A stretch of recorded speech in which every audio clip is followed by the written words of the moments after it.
So now that we are live, first and foremost, we should welcome everybody back to fucking reality and how we speak truth around here. What do you think?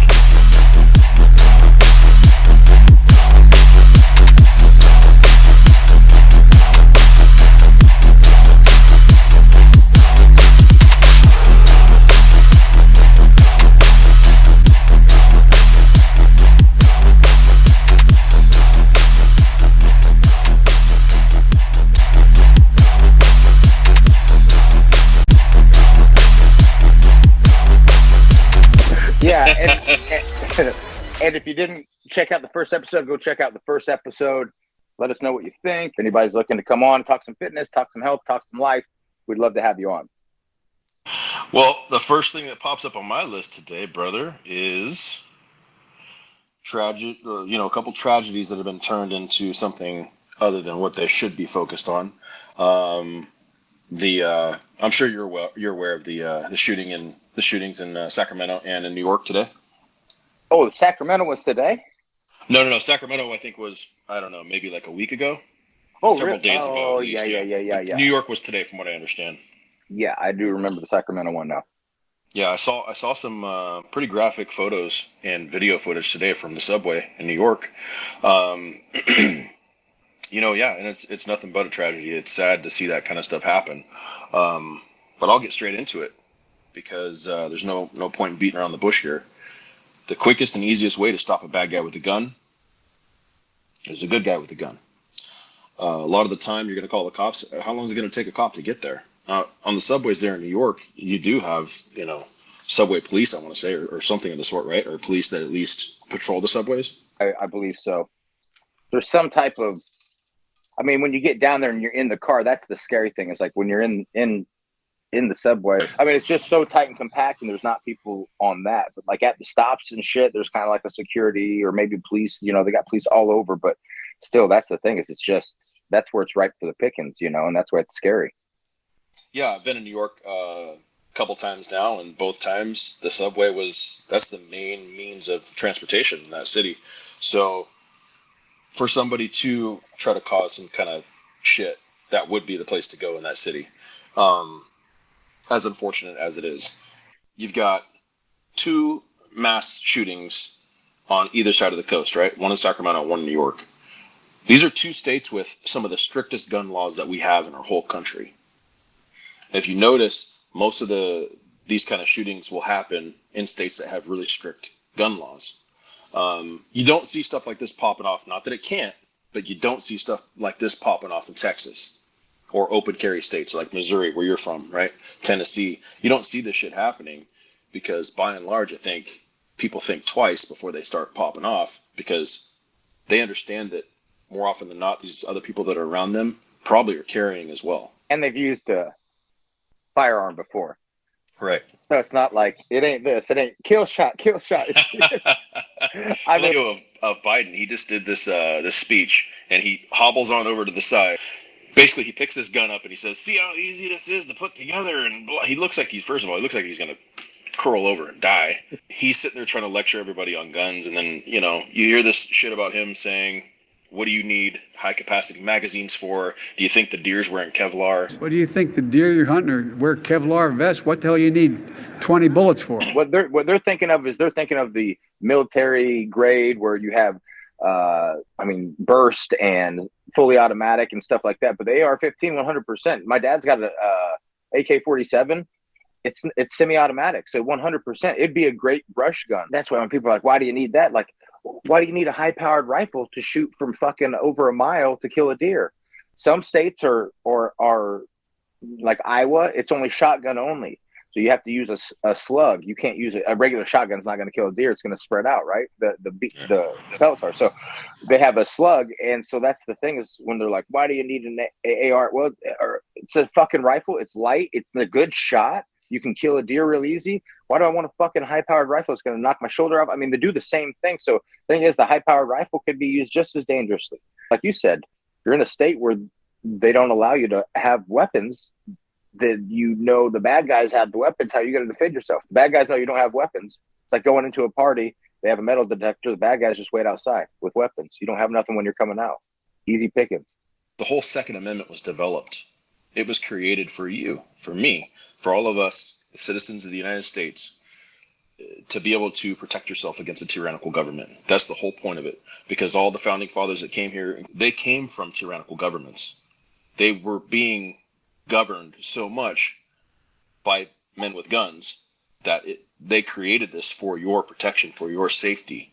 So it's like, a well-regulated militia being necessary to the security of a free state.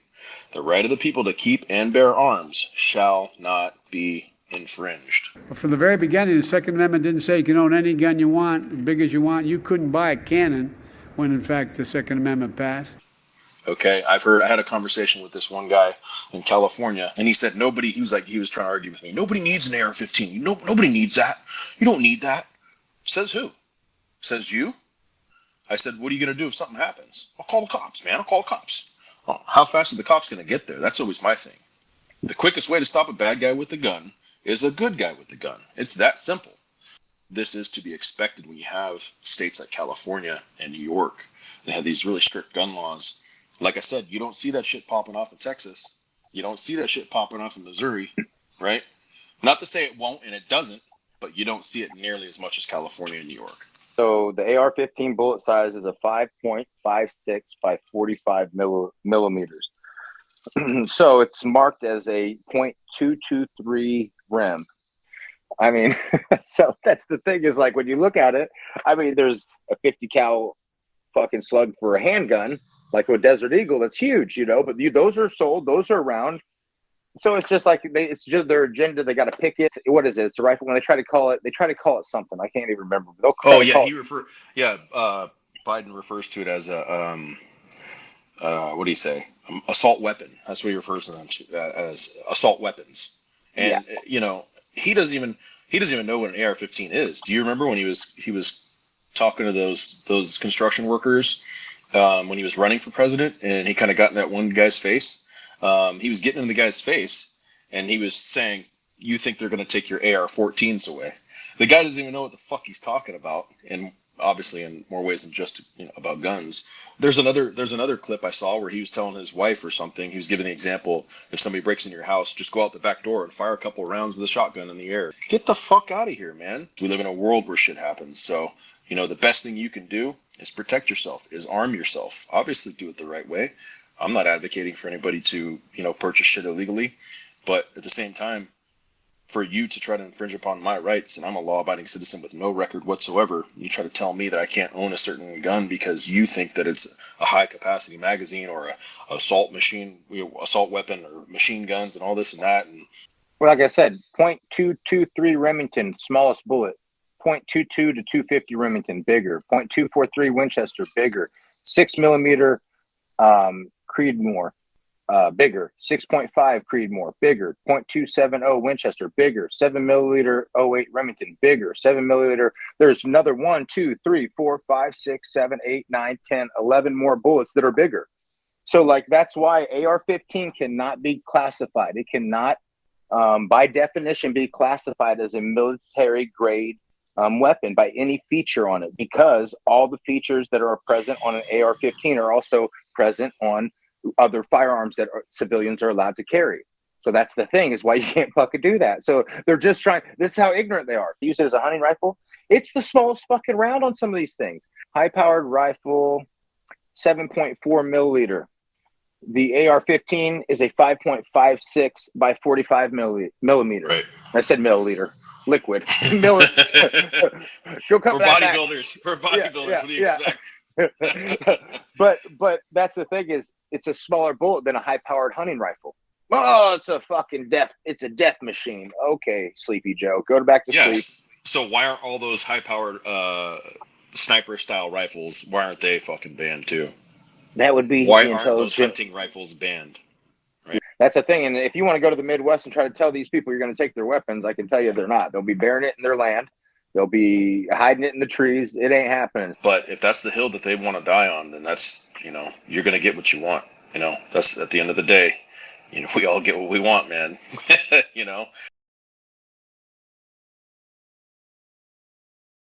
He might come on and talk. Well, I'll ask him and see what he wants to do. But he's a cool one. He's educated. He's got a Bronze Star from Desert Storm, and so he's a good one to be talking to about that type of stuff because he's the same as you. Don't want to infringe on anybody's rights, especially like you want to do the screening process higher, cool. Do the higher screening process. If you don't want people to be felons and all that, cool. That's probably a good idea. But to take it away from somebody like Paul or me that's going to protect my family. So you just want me to just to fight with my hands when somebody's got a gun. The bad guy's going to have a gun. So he would be a cool one to come on and talk. So we'll see what we can get out of that. With our company, basically doing more of the building outside of California has proven nothing but great for us, even in the short period of time I've been out of California. When I think about who our brand is for, I think about the strong, hardworking, blue-collar American. Fucking about their business. They want to work. They're hard workers. They get overlooked a lot. Basically, they're the lifeline of this country. They do those jobs that nobody wants to do.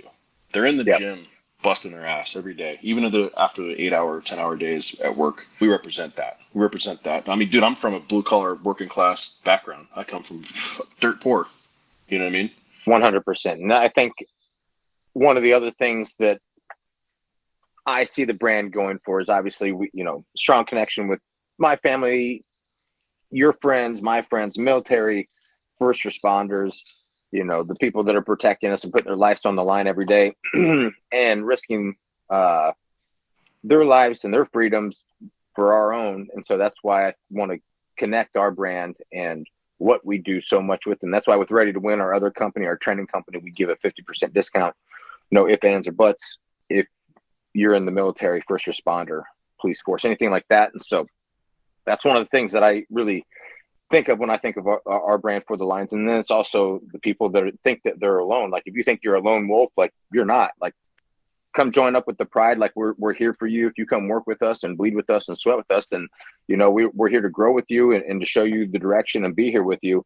But you don't have to be a lone wolf. You don't have to be out there by yourself. You can come on and join and be with the team. We got a great team with our general population Ready to Win, where, our For the Lions is the main clothing line for those people. And that's who we supply and that stuff. It's not just bodybuilding and things like that. So that's one thing too that I see with our brand is just taking those people that think they're alone and bringing them in and giving them a group and a family.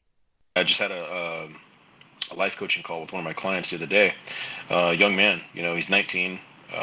He's just at that stage right now. He doesn't know what to do, and he never really been into working out. He's never really played team sports. First thing I always tell the young men, go join a gym, pick up some heavy shit, build some muscle, put that fucking strength. Just start doing some hard shit. Join a dojo, learn how to fight, learn how to defend yourself.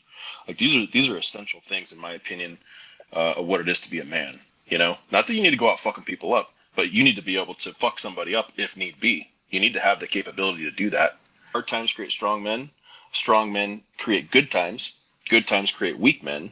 Weak men create hard times. And then we rinse and repeat. Mm-hmm. Every time. That's how the history of the world works. And it's about every 80 years or so. That's what happens. You'll have, like right now, would you say that we're in hard times or would you say that we're in good times? I'd say hard times. So right now, there's a lot of fucking weak men. That's why we're in hard times. It's fucking apparent in every single aspect. Well, and what I was of our society. Look at the bullshit, real quick. Look at the bullshit that goes on. There's real world shit going on in Ukraine, right? There's a war going on. They got fucking invaded. Now, I'm not going to get into the politics of that shit, but there's real world shit going on over there. Do you think in Ukraine they're worried about pronouns right now? Do you think in Ukraine they're worried about fucking, if somebody basically calls them the right pronoun or if they're identifying as a man or a woman or a non-binary? Get the fuck out of here. Fuck you and your bullshit. Go live in a real world. Go experience some real shit. Yeah. And then come back to me and tell me if you're still going to worry about your pronouns. No, you're not. Because masculinity is going to have to step up and masculinity is going to have to save your fucking ass. Well, the other thing, though, is that is if there is those people that are being like dicks for somebody saying they think they're a woman or a man, and like, fuck you too, guy. Like, fuck you, or lady, like, fuck you. I can be a goddamn unicorn. Can we say GD on this? I can be a fucking dinosaur again, like on fucking Step Brothers. Like I can be whatever the fuck I want. That's why it's sad sometimes to see like these people that pick on like small. I'm like sometimes I'm good. I'm so thankful I'm a bigger muscular guy because I hear some horror stories from friends and clients and things like that where they're like, oh, this guy said this to me at the bar, and I'm like, thank God I don't have to run into that. Or at the gym, some guy took the rack from me and told me to piss off, and I was like, I smashed his face in with my fucking elbow. Like thank God I don't have to deal with that type of stuff. But see, the people who do that, that's a perfect example of a weak man. No, I've never been a bully. Like, I got bullied in my first grade because I got held back. So my first grade, I was getting bullied because I was younger and I was smaller than everybody. So I got bullied. And then when I went to my second first grade, I was like, I ain't taking no fucking bullshit this time, right? So I got in a lot of fights in my second first grade. But the first grade, I got fucking bullied a lot. So, and I've never been that guy. Probably you only have to do a couple of those fights, buddy. Just do a couple of those fights and get that word out, and then they don't fuck with you no more. Yeah, and it's the process too. Like, it took me a while to get it. It took me a while to understand how that kind of shit works. You know what I mean? And, growing up where I grew up at, fighting is kind of the normal thing. You guys fought in California with pillows? Not as much as you. Not as much as you, bro. Not as much as you. You guys do pillow fight? Honestly, dude, no. I tried to avoid fights more often than not. My mom would always tell me when I was a kid. Like, I was raised by a single mom, so she would tell me. I didn't know any better at the time. She said, if you're ever going to get into a fight, you avoid it. You run away from it if you have to. I didn't know any better, so that's exactly what I would do. I'd try to avoid it as much as I could, and then it got to a point as a young man where you can't run away forever. You can't. Otherwise, you're just gonna be a pussy forever, and you can't do that. You got to man up at some point in time, and you got to fucking fight. And does that mean you're gonna get knocked out a few times? For sure. Does that mean you're gonna maybe chip a tooth, get a scar on your face? Yeah, absolutely. But that's part of the process, and I think it's important for young men, young boys like yourself, that you went through tons of fights growing up out there in the country. Like, that's all you guys did. Like, when you get done with a fight, you're like, that was kind of fun. That's how I am. I'm like, that was pretty fun. The adrenaline goes sky high, dude. Your levels are like through the roof, and you're like, I remember the last one I got into when I was bouncing at that club. Actually, I was bartending. I came around from the bar, and I put that guy in the headlock. I told you about that one, right? Where I bruised up my fucking bicep. Remember before the show? Yeah. I put that guy in the headlock, and he was squirming, and I kneed him a few times into the ribs. Yeah, it was fun, dude. Like, it was fun because he deserved it. You know what I mean? Like, I've never been one to pick on somebody or beat somebody up who's already down. He was down, but he kept on kicking. So, hey, you're still fighting. They're still fighting you. We're still going to fight. Nonetheless, at some point in time, I had to man up and basically face that fear of fighting. But I've always kind of stood up for the small guy. I was not a big guy, but I would still stand up for the person that couldn't do it for themselves. And, that's what I want people to think of with our brand is like, hey, I can be a part of this. It doesn't matter. It doesn't matter if I've never worked out a day in my life, that if I start, we got you, man. That's what we're fucking here for. Like, we will take you from square one. It's just that a lot of people ain't about that life. A lot of people ain't about that journey. It's a lot of fucking hard work. So, I mean, we got our clothes that are coming out. You can always be a part of the family anyway. What does it mean to wear our brand? And you just hit the nail on the head. That's what it means to wear our brand. You know what I mean? You're part of something. You're part of a family. You're part of a brotherhood. And in my opinion, that's what it's all about. The best way for you to overcome that kind of shit is to start picking up some heavy shit and putting it down. Start building something out of your body. That is for the longest time, it was the only sense of gratification that I had. And then it became my everything. And now I can't live without it. And when I think about people, who want to represent our brand and who want to wear our brand and what it takes to become an ambassador, perhaps, this is what I'm talking about. Do you have what it takes to, and it's not even that you got a bodybuild. You don't have to step on stage, but do you have what it takes to live your life with a certain amount of discipline? You don't have to be in competition shape all year round.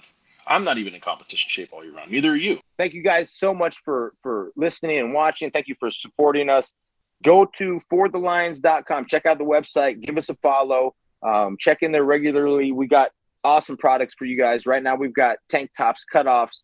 We've got hoodies. We've got some hats coming in soon. So just check that stuff out. Let us know if there's products and clothing that you guys wear in the gym that we're not providing, because we want to provide fitness and casual wear for everybody. So if you're wearing stuff outside, just chilling, going to the beach, hanging out, we want to be able to provide it for you. So if you have something that you need, you want one of the goofy hats with the full brim, let us know. I won't be wearing that son of a bitch, but we'll get one for you. So, that's the thing is let us know what you're wearing. Let us know how our products are and how we could how we could better serve you. That's it, guys. And if you feel like we have something to offer you, feel like you benefited from this, feel like we're talking some righteous shit, then go ahead and hit us with a subscribe. Share it if you feel like somebody else can benefit from it too. And we'll see you guys in the next one.